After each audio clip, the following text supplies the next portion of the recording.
So, let's go. Number 1. The Rai Stones of Yap. Picture walking up to a coin so large you cannot lift it. It stands taller than you do, a disc of pale limestone with a hole bored through the middle, and it is worth a fortune. This is Rai, the stone money of Yap, a small island in the Caroline Islands of the Western Pacific. The largest of these discs measure around 12 feet across and weigh up to 4 metric tons. To move one, teams of men slid a wooden pole through the central hole and carried it together. Here is the first impossible part. The limestone is not even found on Yap. The Yapese quarried it on Palau, an island roughly 250 miles away across open ocean, and later on Guam. They sailed there on bamboo rafts and outrigger canoes, cut the discs using shell and stone tools, and hauled them home across the sea. Men drowned on these voyages, and that danger was not a flaw. It was the point. A stone's value came from its story, how hard it was to obtain, how many had risked their lives for it, and which respected families had owned it before. Now the part that sounds truly modern. Ownership of a Rai stone could change hands without the stone ever moving. The community simply agreed that a new person owned it, and the disc stayed exactly where it sat. In 1903, the American anthropologist William Henry Furness III recorded a now famous account. A stone being transported was lost overboard and sank to the seafloor. Everyone agreed it still existed down there, so its value was still recognized, and it could still be traded, even though no living person would ever see it again. The economist Milton Friedman wrote about this in 1991, using Yap to show that money is, at heart, a shared social agreement. The sunken stone was no stranger, he argued, than gold held in a vault no one visits. The system bent under outside pressure. The trader David O'Keefe arrived with iron tools and ships in the late 19th century, flooding Yap with new stones and inflating the supply. Later, German colonial officials punished islanders by painting black crosses on their stones, declaring them devalued until roadwork was done. Today, around 6,000 RAI still rest on Yap, lined up along village paths like outdoor banks. They are still treated as treasures, used for dowries and alliances, even as the United States dollar handles daily life. So if a 4-ton stone you cannot move can be money, what about money you could destroy with a single afternoon in the sun? Number 2. Feather money of the Santa Cruz Islands. From the impossibly heavy, we go to the impossibly delicate. On the Santa Cruz Islands, in the eastern Solomon Islands of Melanesia, wealth was measured in feathers.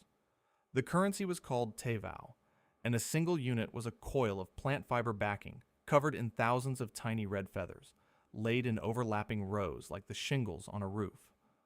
Uncoiled, one of these belts could stretch up to 30 feet long. The red came from one source, the scarlet honey-eater, a small bird whose only usable plumage was a few patches of bright crimson. To make one coil, craftsmen needed the red feathers of hundreds of birds, plus the duller feathers of pigeons to form the backing platelets underneath. Making tevo was a specialist trade, passed down in certain families, and carried out by a team of 3. One man caught the birds, often using sticky sap smeared on perches, then plucked the red feathers and frequently released the bird alive. A second man glued the feathers to the platelets. A third bound the platelets into a long, continuous belt. Value depended on color. The brighter and denser the red, the more a coil was worth. There were 10 recognized grades, ranked from the most vivid down to the faded. And here is the strange built-in feature. The feathers lost their brilliance over time, so a coil of feather money literally depreciated as it aged, like a banknote that fades a little more each year until it is worth less than when it was made. To slow this, owners stored their coils wrapped up, kept dry, and away from light, and sometimes hung them in smoke to keep insects away. A top-grade coil was serious money. It could buy an ocean-going outrigger canoe or serve as a bride price in marriage negotiations. The anthropologist William Davenport studied the system closely in the 1960s, just as it was fading. The scarlet honey eater itself is not extinct, but the painstaking knowledge of how to make tevo very nearly is. Production largely stopped by the late 1960s as modern cash spread through the islands. By every textbook measure, this was real money. It stored value, it was a medium of exchange, and it gave people a unit to count wealth in. The red color also carried deep spiritual prestige across Melanesia, which lifted its worth beyond simple scarcity. Intact coils now sit in collections like the British Museum, rare survivors of a currency that could be ruined by sunlight, damp, or a hungry moth. Feather money faded and died slowly. But one West African currency could die in an instant, the moment it snapped in two. Number 3. Kissi pennies, the money with a soul. Among the Kissi people, who live across the borderlands of Sierra Leone, Liberia, and Guinea, money was iron, and iron had a spirit. A Kissi penny was a long twisted rod of iron, usually somewhere between 9 and 15 inches long, sometimes longer. One end was hammered into a small flattened shape called the ear, and the other into a broader flat foot. Those flattened ends made the rod useless as an actual tool, which was deliberate. This was money, not hardware. The pennies were forged by specialist blacksmiths and circulated widely from at least the 19th century into the middle of the 20th. On their own, each penny was worth very little, so they functioned as everyday small change. For larger purchases, people bundled them together by the dozen or the 100. A bride price could run to several hundred pennies, tied into bundles and carried to the family of the bride. Now, the belief that gives this currency its name. The Kissi held that each penny contained a soul, a living spirit. The very anatomy of the rod, the ear and the foot, described it like a body, and if a penny broke, the money was considered dead. Its spirit had escaped, and the broken iron was worthless. There was only one way to bring it back. A blacksmith, who in Kissi society was a powerful and almost sacred figure, could revive the dead money by ritually reattaching the pieces, often requiring a sacrifice to do so. Because the blacksmith alone could both create and resurrect the currency, he held real economic and spiritual power. This belief shaped how the money was used in death as well as life. Kissi pennies were laid in graves and placed at funerals, sent along to serve the souls of the dead in the next world. So the same iron rods that bought goats, cloth, and food at market also accompanied people into the afterlife. Money here was never purely economic. It was simultaneously cash and a vessel for the human spirit. Anthropologists point to Kissi pennies as a clear example of what they call primitive valuables, objects where the monetary function and the sacred function cannot be separated. The mainstream economic reading is straightforward enough. Iron was scarce and valuable in a region where smelting and smithing were prestigious crafts, so iron money made sense. The cultural reading goes deeper, fusing religion and economy into one system. And then there is the most striking interpretation of all, which is simply to take the Kissi at their word. This was a literal theory of money with a soul. Colonial French and British currencies gradually pushed the pennies out, but they lingered in rural and ceremonial use into the 1940s and 50s. Kissi money carried a soul. Fijian money could carry a death sentence. Number 4. Tabua, the Fijian sperm whale teeth. In Fiji, the most sacred valuable of all was a tooth. A tabua is a polished tooth of the sperm whale, drilled at both ends and strung on a braided cord of coconut fiber called magi-magi. To call it money undersells it. A tabua was closer to a binding promise made solid, an object that could seal a marriage, end a war, or demand a death. Originally, these teeth were rare, gathered only from whales that beached on Fijian shores. That changed in the early 19th century, when European and American whalers and traders arrived. Merchants dealing in sandalwood and in sea cucumbers, known as bêche de mer, brought in large numbers of teeth, and tabua multiplied across the islands during the 1800s. As they aged and were rubbed with oil and turmeric, the teeth turned a deep, prized reddish amber. Older and larger teeth ranked higher, and some especially significant ones were even given names. What made tabua extraordinary was the obligation they carried. To present one was to place an almost unbreakable demand on the person receiving it. Accepting a tabua meant accepting whatever request came with it. They were offered to propose marriage, to make peace between clans, to apologize for a grave wrong, and to forge alliances. A tabua could also be given to commission a killing, or to atone for one. This was wealth that moved through ceremony, not through the marketplace. You did not spend a tabua on fish or cloth. You kept it as a treasured heirloom, and chiefs accumulated them as a visible measure of mana, their spiritual authority and power.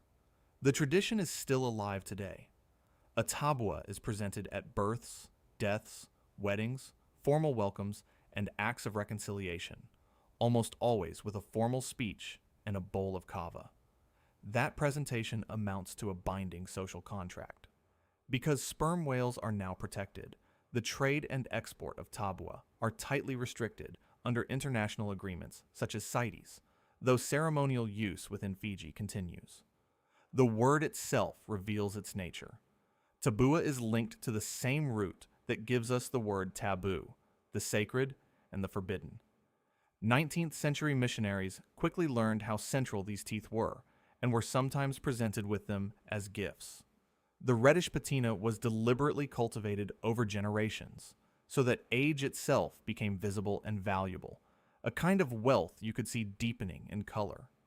The mainstream view treats tabua as a supreme prestige valuable. A cultural reading sees it as a social contract you can hold in your hand. And the most evocative interpretation treats it almost as obligation made into magic, a tooth that compels.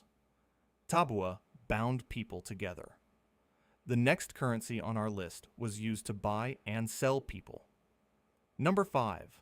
Manillas, the bracelets that bankrolled the slave trade. Some money carries a darker history than others, and few are darker than the manila. A manila was an open ring of metal, usually bronze, brass, or copper, shaped like a horseshoe with rounded knob-like ends. The name comes from Spanish and Portuguese roots, possibly from manus, meaning hand, or manilha, meaning necklace. These rings were used as currency across West Africa, especially in the Bight of Benin and the Niger Delta, from at least the 15th century onward. Portuguese traders began mass-producing manillas in Europe and shipping them to Africa from the late 1400s. Over time, they became the dominant currency of the Atlantic slave trade. Enslaved human beings were priced in fixed numbers of manillas.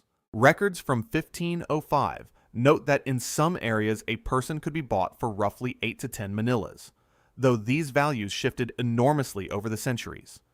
As demand grew, foundries in Birmingham and Bristol in England industrially produced manillas by the boatload through the 18th and 19th centuries, and tens of millions were shipped to West Africa. African traders were not passive recipients of this money. They were exacting. They tested manillas by ringing them because the sound revealed the quality of the metal, and they rejected substandard batches outright. There was a whole vocabulary of recognized types, each with a different value. Names like Okpoho, Okombo, Abi, and Mukporo. Sophisticated trading communities, such as the Efik, set careful exchange rates between these types and other goods. Manillas were not used only in the slave trade either. They served as everyday currency for goods, as bride price, as payment of fines, and as ritual offerings. Some were melted down by African metalworkers to make other objects, including, in some cases, the celebrated Benin bronzes. The Manilla's reign ended in a remarkable act of state power. In 1948 and 1949, The British colonial government in Nigeria ran a vast buyback known as Operation Manila, redeeming more than 32 million of the rings and replacing them with modern British West African currency. The goal was to end a chaotic system in which many competing types circulated at once. Shipwrecks carrying Manila cargoes still turn up today. Physical records of this trade lying on the seabed. There are different lenses for understanding Manillas. The mainstream economic view sees a standardized, widely trusted trade money that worked well across a multilingual region. The historical view cannot separate that money from the horror it financed, the buying and selling of human lives. And scholars still debate the origin of the shape itself, with some arguing it descends from earlier indigenous African copper currencies that predate European contact. Manillas were standardized abstractions, rings stamped out by the million, but some money still looked exactly like the tools it had replaced. Number 6. Knife money and spade money of Zhou China. In ancient China, you can actually watch money evolve, because some of it never lost the shape of the tools it came from. During the Zhou dynasty, roughly from the 7th to the 3rd centuries before the Common Era, two strange currencies circulated. One was spade money, and the other was knife money. Spade money began as the real thing. A bronze spade, or hoe, was a valuable farming tool, and like many useful objects, it was traded directly in barter. Over time, people began casting smaller and smaller versions, until the spade shrank into a thin, flattened token far too flimsy to dig with. It kept the recognizable outline, complete with what collectors still call shoulders and feet, but it had become pure money. Knife money followed the same path. The bronze knife, another practical implement, was cast down into a stylized token shaped like a blade, with a ring at the end of the handle, so that many could be strung together on a cord. Different regions made different shapes, which tells us a great deal about the politics of the time. Spade money came in hollow handle, pointed shoulder, square shoulder, and round foot varieties. Knife money was especially associated with the states of Qi, Yan, and Zhou in the north and east. Many pieces carried inscriptions naming the city or state that issued them. The most prized of all is the 6-character Qi knife, bearing a legend about establishing the state, which remains one of the most celebrated objects in all of Chinese numismatics. These currencies circulated during the Warring States period alongside cowrie shells and the first round coins. The round coin, with its central hole for stringing, eventually won out, simply because it was far easier to store and carry than an awkward bronze blade. When the first emperor, Qin Shi Huang, unified China in 221 before the Common Era, he standardized the currency to the round ban, liang coin, and knife and spade money passed into history. There was one strange revival. The usurper emperor Wang Mang, who ruled from 9 to 23 in the Common Era, brought knife money back as part of his sweeping currency reforms. He even issued spectacular gold-inlaid knife coins. The most famous, the Jinquo Dao, was valued at 5,000 standard cash and is now a legendary collector's piece. The mainstream reading of all this is practical evolution, money slowly shedding its origins as a useful tool. An archaeological reading emphasizes how the different shapes branded the identity and reach of competing states, and hordes of these coins help map their economic networks. And there is a poetic reading too, that this is money which still remembers what it used to be, a fossil of the spade and the knife. Chinese money fossilized a tool. North American money recorded entire treaties. Number 7. Wampum, the shell beads of Northeastern North America. Among the indigenous nations of the Northeastern North American woodlands, wampum began not as money, but as memory. Wampum are small cylindrical beads carved from shells. The white beads come from the inner spiral of whelk shells, and the rarer purple and black beads come from the quahog clam, which yields only a small amount of purple per shell. That scarcity made the purple beads the more valuable of the two. The beads were drilled, at first with stone drills, and later with metal, then ground smooth and strung or woven into belts. The word itself comes from the Algonquian Wampumpiag, meaning white strings. Wampum was used by the Haudenosaunee, the Iroquois Confederacy, as well as the Lenape, the Narragansett, the Pequot, and many others. Its original and deepest purpose was diplomatic and ceremonial. Belts woven in patterns recorded treaties, alliances, and history itself. The famous Hiawatha belt symbolizes the union of the 5 nations of the Confederacy.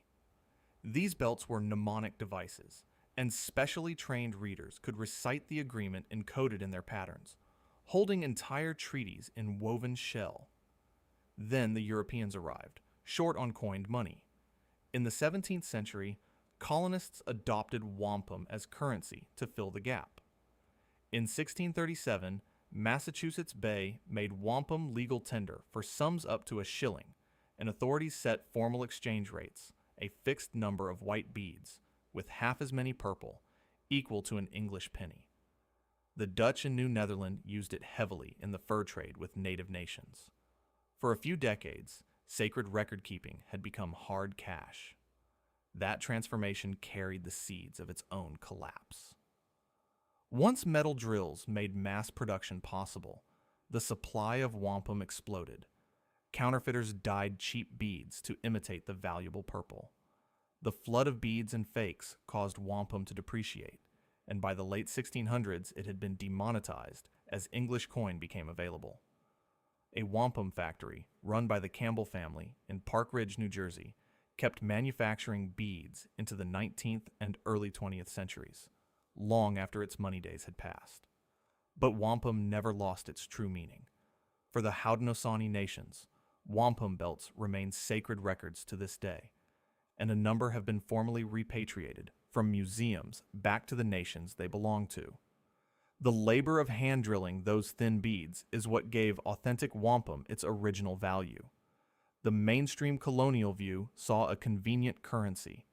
A cultural reading sees a sacred record misunderstood and repurposed as money by outsiders. And a broader historical reading sees colonization itself collapsing an indigenous system from within. Wampum was money you could read. The next currency was money you could drink. Number 8. Cacao beans, the money you could drink. Imagine a currency you could also pour into a cup and enjoy.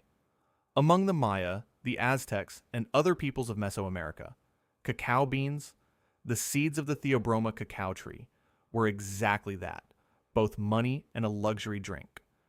Cacao grew in the lowland tropics, and the beans were portable, easy to count, and storable, all useful traits for money.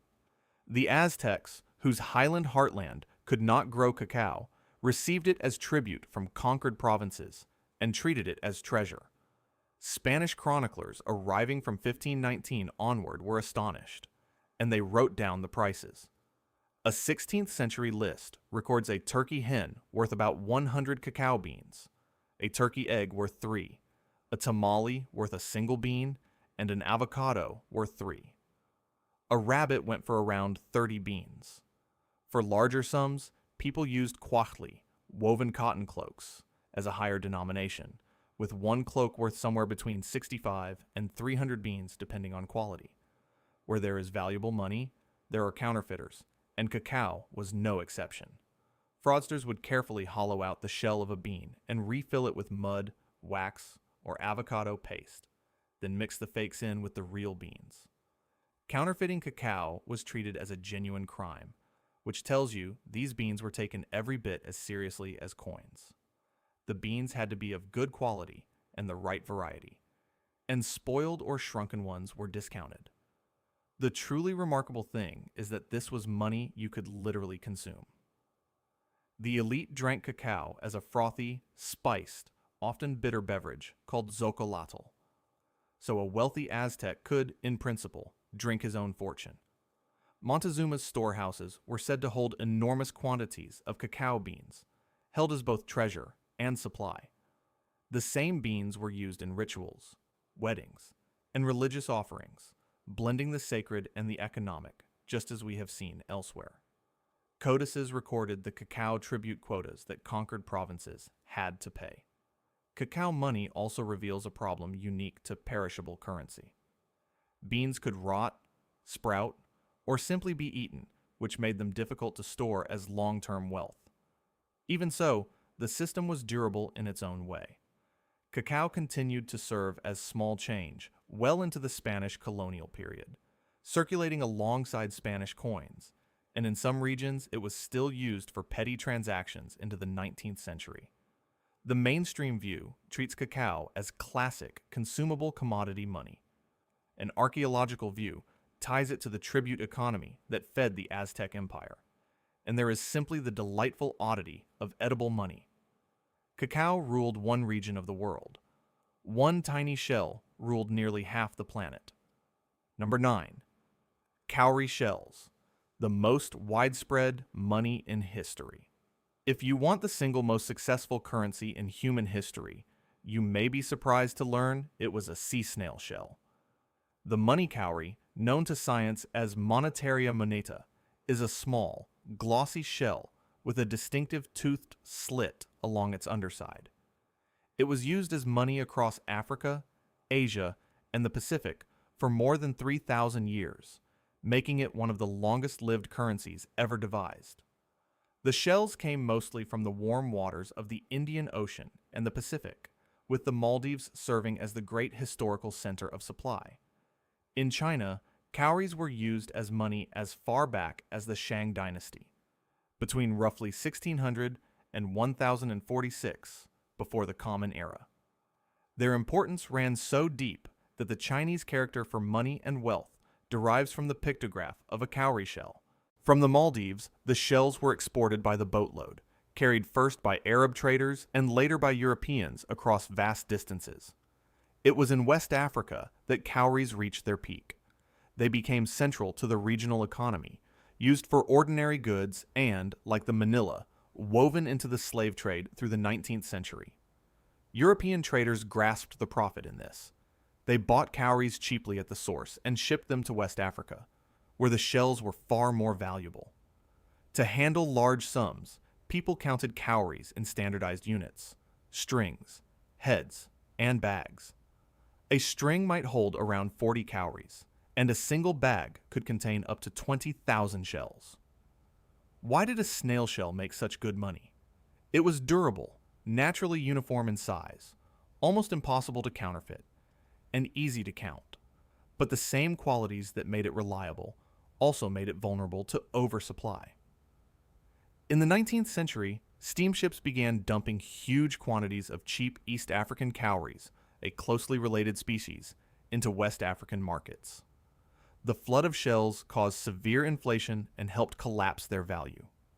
Colonial coinage finished the job, and cowries were largely demonetized by the early 20th century. Cowries were never only money. They symbolized fertility, prosperity, and protection, and they appeared in jewelry and divination. In the Yoruba Ifa tradition, cowries are cast and read to interpret the future. Archaeologists find cowrie shells at inland sites far from any sea, a vivid trace of how far ancient trade networks reached. In the Bengal region of India, cowries served as official currency accepted even for tax payments, for centuries. The mainstream view sees a near-perfect example of commodity money. An archaeological view treats scattered cowries as a map of ancient trade. And there is the sheer astonishment that one small shell came so close to being a global currency. Cowries were beautiful, but you could not eat them. The last currency on our list was something you literally need to stay alive. Number 10. Salt, the currency that paid the Romans. We end with the most ordinary substance of all, the one sitting on your kitchen table. Salt was so essential, so universally needed, and in many places so scarce, that it became money. We even carry the memory in our language. The word salary comes from the Latin salarium, a term historically linked to payments connected with salt in the Roman world, though scholars still debate whether soldiers were ever literally paid in it. The phrase "worth his salt" comes from the same deep association between salt and value. Salt was strategically vital to Rome. One of the oldest Roman roads, The Via Salaria, the Salt Road, ran from the salt pans on the Adriatic coast inland to the city itself. Rome controlled salt production carefully, subsidizing or taxing it to manage prices and secure political loyalty. But the clearest case of salt as true currency comes from Ethiopia. There, standardized bars of rock salt called amole functioned as money for centuries, right into the 20th century. The bars were cut to regulated dimensions from rock salt mined in the searing Danakil, or Afar, depression, one of the hottest places on Earth, where miners still cut salt slabs by hand today. Amole had a property no coin shares. Its value rose the farther it traveled from the mines, because the cost and risk of hauling it by camel caravan across the desert was built into the price. The same logic powered the great trans-Saharan trade, where salt from Saharan mines such as Tagaza and Taodini was carried south and exchanged, in some accounts at rates approaching weight for weight, against gold. The medieval empires of Ghana and Mali grew fabulously wealthy by taxing this salt-for-gold traffic across the Sahara. Salt money also had a vulnerability that almost sounds like a joke. It could dissolve. A rainstorm could literally wash away your wealth, melting the bars into the ground. Yet the demand never faltered, because before refrigeration, salt was essential for preserving food, giving it a steady, universal value everywhere. The traveler Marco Polo described salt money in 13th century China, where salt was pressed into cakes stamped with a ruler's seal and used as currency in the Tibetan border regions. Chinese imperial governments ran lucrative state salt monopolies for more than 2,000 years, and salt taxes were so resented that they sparked rebellions, an echo that runs all the way to Gandhi's famous Salt March in 1930. The mainstream reading is simple necessity, money built on a substance everyone must have. A historical reading highlights how states seized control of that necessity through monopolies. And the most unsettling reading is that here, people were paid in the very thing that keeps them alive. So we have seen 10 wildly different objects treated as wealth. The real question is what made any of them money in the first place. Step back from the stones and shells and feathers, and a pattern emerges. Economists describe money by what it does. It stores value over time, it serves as a medium of exchange, and it provides a unit in which to measure worth. Every object on this list met some or all of those functions, despite looking nothing like one another. A 4-ton stone and a single sea snail shell were doing the same job. Look closer, and the shared ingredients appear. Scarcity matters, and so does the difficulty of acquiring something. The deadly voyages for Rai Stone, the hundreds of birds plucked for one feather coil, the small purple yield of each quahog clam, all of this poured labor and risk into the money and gave it worth. Durability matters too, which is why cowries and metal rings lasted so well, and why feathers, salt, and cacao, which fade, dissolve, and rot, made for awkward long-term wealth. Standardization and countability come up again and again. Cowries were counted in strings and bags. Feather coils were graded into 10 ranks. Manillas were sorted into named types with set values. But beneath all of it sits the one ingredient that truly makes money work, which is shared belief. The Yapis agreed who owned a stone they could not see. The Kissi agreed that iron held a soul. Counterfeiting was so dangerous precisely because it attacked that trust, and counterfeiting is exactly what helped kill both Cacao and Wampum. Many of these currencies began as useful things, ornaments, tools, or food, and slowly became symbols, which raises a question that has haunted every one of these examples. Why was money so often sacred? One thread runs through almost every currency we have examined. Money and the sacred were frequently the same thing. The Kissi penny did not merely represent value. It housed a soul, and breaking it killed the money. The Fijian Tabua did not merely buy things. It bound people in an obligation so powerful it bordered on the magical. Wampum belts were sacred records of treaties and history long before colonists ever treated them as coins. The pattern repeats across continents. Cowrie shells were cast and read in Yoruba Ifa divination and worn as symbols of fertility and protection. Cacao beans were offered to the gods and used in weddings and rituals, even as they paid for tamales in the market. The red feathers of the scarlet honey-eater carried spiritual prestige across Melanesia that lifted their worth far above mere rarity. Again and again, the people who controlled money were also the people who controlled the sacred, the blacksmiths, the chiefs, the ritual readers. This fusion had practical consequences. When money is sacred, counterfeiting is not just fraud, it is sacrilege, which strengthened the trust the whole system depended on, and it puts our own money in a strange light. We treat modern currency as purely secular, yet we place an almost religious faith in it, trusting that a piece of paper or a number on a screen will be honored by strangers. Seen against the long sweep of history, secular money is the unusual case, not the rule. Which makes the next question pressing. If these currencies were so deeply rooted, why did they all die? For all their endurance, every currency on this list eventually collapsed, and they collapsed for a handful of recurring reasons. The first and most common was oversupply. When David O'Keefe flooded Yap with easily quarried stones, when steamships dumped cheap East African cowries into West Africa, when metal drills let counterfeiters mass-produce wampum, the same thing happened each time. Too much money chasing the same goods drove the value down. The second great killer was the arrival of colonial coinage. Across Africa, the Americas, and the Pacific, standardized state-issued coins steadily displaced indigenous money. Sometimes this happened deliberately and dramatically, as in Operation Manila, when the British bought back more than 32 million bronze rings in Nigeria to force a single currency on the region. Counterfeiting wrecked others from the inside, as it did with both Cacao and Wampum, while the slow loss of specialist craft knowledge quietly ended feather money and Kissi pennies, since fewer and fewer people knew how to make them. A few currencies were undone by their own nature. Salt and cacao, being perishable, could never serve as reliable long-term stores of wealth. And in the modern era, conservation law froze the supply of tabua by protecting the sperm whale.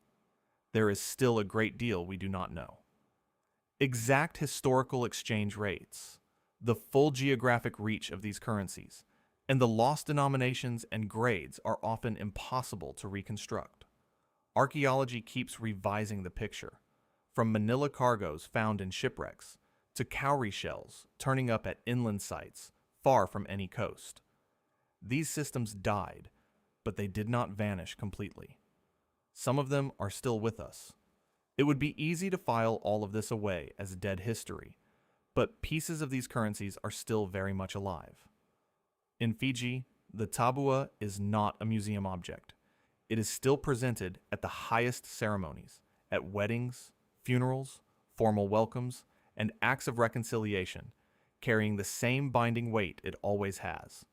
For the Haudenosaunee nations, wampum belts remain sacred records, and a number have been formally returned from museum collections to the nations that created them. Other currencies survive in subtler ways. Cowrie shells flourish in jewelry and cultural dress across the African diaspora, still carrying their old associations with prosperity and protection. The Rai Stones of Yap are still recognized as valuable heritage, lined along village paths. And some of these monies live on inside our own language and habits without our noticing. Every time we talk about a salary or call someone worth their salt, we are quoting an age when salt was wealth. The cacao in a cup of hot chocolate is the direct descendant of money you could drink. Meanwhile, collectors and museums preserve the rest, the Manillas, the knife and spade money, the fragile feather coils, keeping them from being lost entirely. In the Danakil Depression, Afar miners still cut salt slabs from the desert floor by hand, much as their ancestors did. So these systems span a full spectrum, from living tradition to museum piece. And strikingly, the oldest ideas keep returning. Modern debates about digital currencies and the nature of value echo the lesson of the Yap stones almost exactly, that money can be nothing more than a shared ledger of who owns what. Which brings us back to the simplest and strangest truth of all. Money, it turns out, was never really about coins and paper. Across the world, and across thousands of years, it has been stone and feather, iron and tooth, bracelet and tool, shell and bean and salt. Each of these strange currencies was a mirror, reflecting what a particular society valued, what it feared, and above all, what it was willing to trust. The things that sound impossible to us now were perfectly logical inside the worlds that used them. That is worth sitting with. A Yapese islander would find it absurd that we treat numbers on a glowing screen as wealth, just as we find it absurd that he treated a stone too heavy to move as a fortune. Neither of us is wrong. The single thread connecting every example in this video is trust, fragile, social, and entirely human. Money works only because enough people agree that it works, and the moment that agreement breaks, the stone, the shell, or the banknote becomes just an object again. What we accept as wealth has always been a story we tell each other and agree to believe. The feathers faded. The salt dissolved. The empires that minted the Manillas are gone. But the story keeps being retold in new forms. So the next time you hand over a coin, tap a card, or check a balance, you might remember the 4-ton stone resting on the seafloor off Yap, still owned, still spent, still real, for no reason other than that everyone agreed it was. That agreement is the oldest currency of all.